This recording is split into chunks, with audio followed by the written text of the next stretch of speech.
शाह का यह बयान इतना वायरल क्यों हो रहा है?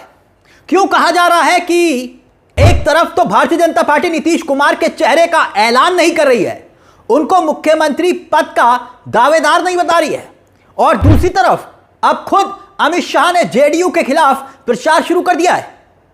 आप कहेंगे कि यह कैसे हो सकता है कि भाई अमित शाह नीतीश कुमार के खिलाफ ही प्रचार करें, मगर ऐसा हुआ है। यकीनन यह बात आपको चौंका सकती है, इसलिए हमने आपसे यह कहा ना कि यह बयान बहुत महत्वपूर्ण है। इस बयान का जिक्र क्यों किया जा रहा है, क्यों यह बयान वायरल हो रहा है? मगर यह सच है जो हम आपसे कह रहे हैं। अमित शाह बिहार में चुनावी रैलियां कर रहे हैं, लगातार नॉनस्टॉप बकायदा 2 मिनट वाला एनडीए का घोषणा पत्र भी जारी हो गया है। 2 मिनट वाला, 2 मिनट में घोषणा पत्र जारी। यह किस्सा क्या है? यह जो घोषणा पत्र जारी हुआ है जिसे आप देख रहे हैं, यह 2 मिनट के लिए जारी हुआ है, सिर्फ 2 मिनट। और फिर उसके बाद, और इतना ही नहीं, एक तस्वीर और है। विधायक जी को खदेड़ दिया, विधायक जी को जनता ने, बीजेपी के विधायक है, दिखाएंगे आपको। मगर खबर यह है कि अमित शाह जी की रैली कर रहे हैं अमित शाह, बीजेपी के चाणक्य। इस बार शाह की, मोदी जी की दिल की ख्वाहिश है कि वो बिहार में किसी भी हाल में सबसे बड़ी पार्टी बनकर उभरे और अपना मुख्यमंत्री बनाए। मन की ख्वाहिश है, इसीलिए वो किसी भी हद तक जाने के लिए तैयार है। देखिए कैसे खुद अमित शाह ही अब खुलकर नीतीश कुमार की पार्टी पर हमला बोल रहे हैं। ये सब तब बोल रहे हैं जब वो चुनावी रण में, यानी अमित शाह मंच पर थे और उन्होंने राम मंदिर का नाम लेकर, रामलला का नाम लेकर नीतीश कुमार को बुरी तरह से घेर दिया। क्या निशाना साधा उन्होंने? सबसे पहले आप ये बयान सुनिए, अमित शाह जो बोल रहे हैं मंच से, वो सुनिए। इतनी सारी माताएं बहनें हैं, भव्य सीता माता का मंदिर कौन बना रहा है भाइयों बहनों? 550 साल से अयोध्या में रामलल्ला टेंट में बसते थे, टेंट में। 550 साल से लेकर आज तक ये सारी पार्टियां, जदयू, कांग्रेस, ममता, बसपा, सपा, किसी ने राम मंदिर नहीं बनाने दिया। सुना आपने? जेडीयू भी जिम्मेदार थी कि राम मंदिर नहीं बन पाया। इसे कुछ लोग कहेंगे कि जुबान फिसल गई, कुछ लोग कहेंगे कि दिल की बात जुबान पर आ गई, लेकिन अमित शाह तो भारतीय जनता पार्टी के चाणक्य हैं। वो जो भी बोलते हैं बड़ी रणनीति के साथ बोलते हैं। ऐसा ही कहा जाता है ना, सधे हुए शब्दों में बोलते हैं और सीधे सीधे राम मंदिर के निर्माण में रुकावट के लिए वही अमित शाह नीतीश कुमार की पार्टी जेडीयू को जिम्मेदार ठहरा रहे हैं। अब पर्दे के पीछे चल क्या रहा है वो भी समझिए। दरअसल नीतीश कुमार के नाम का ऐलान नहीं हुआ। नीतीश कुमार ने नरेंद्र मोदी की चुनावी रैलियों से अब दूरी भी बना ली है। ये खबरें भी है ना तो वो मुजफ्फरपुर की रैली में नजर नहीं आए और ना वो छपरा की रैली में नजर आए, और अब तो सीधे तौर पर अदावत छिड़ती हुई दिखाई दे रही है। नीतीश कुमार ये चाहते हैं कि उनके नाम का ऐलान किया जाए। मौका भी था, दस्तूर भी था, और मौका क्या था? महागठबंधन तेजस्वी यादव के नाम का ऐलान कर चुका है।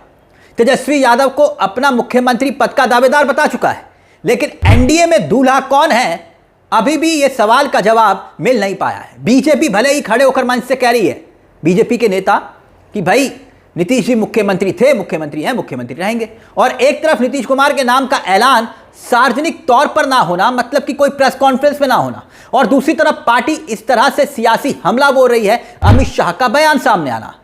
अमित शाह क्या कह रहे हैं? कह रहे हैं कि भाई आप सम्राट चौधरी को जिताइए, आप विजय सिन्हा को जिताइए, मोदी जी इनको बड़ा आदमी बनाएंगे। अब सम्राट चौधरी और विजय सिन्हा को इससे बड़ा आदमी क्या बनाएंगे? डिप्टी सीएम के अलावा तो अगली पोस्ट समझ रहे हैं आप। अब नीतीश कुमार को लेकर ऐसा कुछ नहीं कह रहे। नीतीश कुमार के चेहरे, नीतीश कुमार के नाम की वकालत ना करके सीधे सीधे सम्राट चौधरी और विजय सिन्हा के नाम की वकालत करना क्या संकेत देता है? अब यह तस्वीर देखिए, बाकायदा एनडीए ने अपना घोषणा पत्र जारी किया, जो अभी हमने आपको दिखाया था थोड़ी देर पहले। यह घोषणा पत्र 2 मिनट, बस महज 2 मिनट में फोटो खिंचवाया सबने, सारे के सारे नेता आए और चले गए। सोचा यह गया था कि शायद नीतीश कुमार का औपचारिक ऐलान हो जाएगा, भाई इतना बड़ा मौका था, घोषणा पत्र जारी कर रहे हैं, सभी एक साथ थे तो नीतीश कुमार के नाम का ऐलान होगा।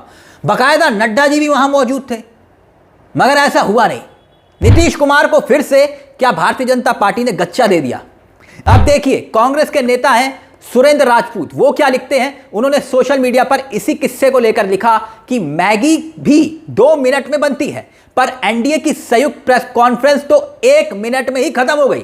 क्या माजरा है? क्या एनडीए टूट गया है या बगावत हो गई है, या फिर भाजपा की हिटलर शाही से जेडीयू, चिराग पासवान, मांझी और उपेंद्र कुशवाहा नाराज और गुस्से में है? भाजपा वालों जवाब दो। यह ट्वीट लिखा हुआ है। वैसे यह बात हैरान जरूर करती है कि एक भी प्रेस कॉन्फ्रेंस इससे पहले नहीं हुई, और जब आए भी सामने तो महज 1 मिनट के लिए सब उठकर चले गए बारी बारी।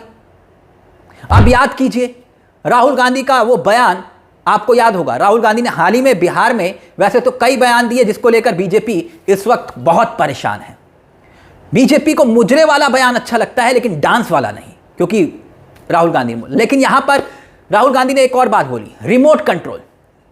बोले कि नीतीश कुमार जी का remote control Bharatiya Janata party के पास है, नीतीश जी के चेहरे का प्रयोग हो रहा है, रिमोट कंट्रोल बीजेपी हाथ में रखे हुए है। सुनिए राहुल गांधी ने क्या कहा था। नीतीश जी का चेहरा का प्रयोग हो रहा है, रिमोट कंट्रोल बीजेपी के हाथ में है। आप ये मत सोचिए कि अति पिछड़ों की आवाज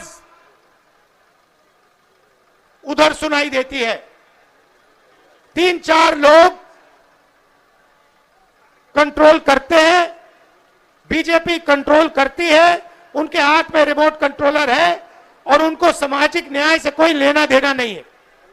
अब देखिए, तेजस्वी यादव हो, राहुल गांधी हो, अखिलेश यादव हो या कोई भी, हर कोई एक ही बात कह रहा है कि नीतीश कुमार के नाम का इस्तेमाल हो रहा है। भारतीय जनता पार्टी चुनाव के बाद उनको विदाई देगी।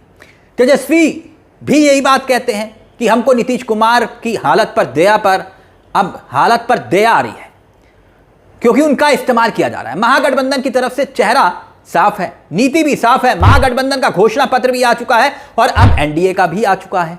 मगर एनडीए खेमे में खलबली मची हुई है। तमाम तस्वीरें आप देख रहे हैं जहां भारतीय जनता पार्टी के प्रत्याशियों को गांव में घुसने से रोका जा रहा है, खदेड़ा जा रहा है, जनता दौड़ा रही है। अब ये एक ताजा तरीन वीडियो सामने आया है। वैसे तो बहुत सारे वीडियो हमने आपको हाल ही में दिखाए थे, वो मंत्री धोती पकड़ के भाग रहे हैं और वो मंगल पांडे अपने काफिले के साथ, लेकिन ये लेटेस्ट वाला, ये देखिए, बिहार के लालगंज विधानसभा सीट से भाजपा के प्रत्याशी हैं संजय सिंह, जिन्हें भारी विरोध का सामना करना पड़ा।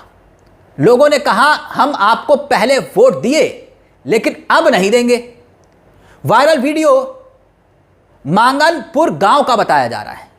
ये बीजेपी के विधायक है जिन्हें आप देख रहे हैं लालगंज से। देखिए जरा क्या कह रही है जनता, सुनिए। लड़ाई ना करे के है, जेकरा जहां मन करता है सर जी, जगह नहीं है, कोई बात नहीं, ऐसा नहीं, झगड़ा नहीं है। आपका स्वागत है। हम लोग कल तक आपके थे, लेकिन किसी कारण से नहीं है तो कोई बात नहीं, स्वागत है, आपका सब भी स्वागत है, इसके बाद नहीं है। लेकिन देखिए आपका, देखिए कि यहाँ से मियाँ का टोला है, दुसात का टोला है, वहाँ नहीं रोका। सिर्फ पंडित जी के लोग, पंडित जी को हम आपके यहाँ जा रहे थे, आप पूछिए भाई, भैया से पूछिए भैया, भैया से पंडित जी मेरा चौराहा पड़ा कि पंडित जी का, हे भगवान, हम भैया के बोले जय श्री राम, बोले राधे राधे,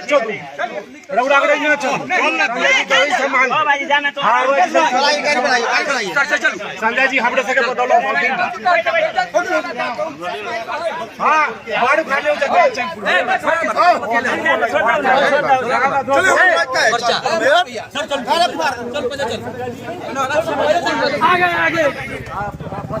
तो जनता ने दौड़ा दिया, गांव में घुसने नहीं दिया। पूछा कि 5 साल से आप थे कहां, क्यों काम नहीं किया? आज चुनाव का मौका आया तो आप फिर वोट मांगने आ गए। बिहार में नीतीश कुमार के सुशासन का राज भी सवाल खड़ा कर रहा है। सुशासन कहिए और देश की होनहार मीडिया तो इसे मंगल राज कह रही है। मोगबा में जो हुआ, दुलार चंद की हत्या हो गई, कई सवाल खड़े हुए। इसके बाद तमाम ऐसे वाक्य सामने आए, दरोगा की हत्या, जंगल राज पर सवाल खड़ा करने वाले मोदी जी अब इसे सुशासन राज कहेंगे या जंगल राज कहेंगे या मंगल राज। लेकिन जिस तरह से अमित शाह ने नीतीश कुमार की पार्टी पर निशाना साधा है, जानबूझकर या अनजाने में ही सही, लेकिन अमित शाह का यह निशाना साधना जेडीयू के खेमे में खलबली मचा रहा है। पहले तो आपने उनको दावेदार नहीं बनाया, नीतीश कुमार को दावेदार कहां बनाया? चेहरा नीतीश कुमार मुख्यमंत्री थे, मुख्यमंत्री हैं, मुख्यमंत्री रहेंगे, और जब मौका आया तो आपने कहा कि नहीं। अब दूसरी तरफ यह सियासी हमला बोला जा रहा है। इस मुद्दे को लेकर आपको क्या लगता है कि क्या अमित शाह ने जानबूझकर यह बयान दिया या फिर जुबान फिसल गई, या कहानी पर्दे के पीछे कुछ और चल रही है? इस मुद्दे को लेकर अपनी राय हमें कमेंट बॉक्स में जरूर बताइएगा। मुझे तिलक चावला को दीजिए इजाजत। एक छोटी सी दरख्वास्त, चैनल को सब्सक्राइब करना मत भूलिएगा। यह मंच आपका है जहां हम सिर्फ खबर नहीं दिखाते बल्कि खबर के पीछे की खबर भी बताते हैं। नमस्कार, जय हिंद, जय भारत।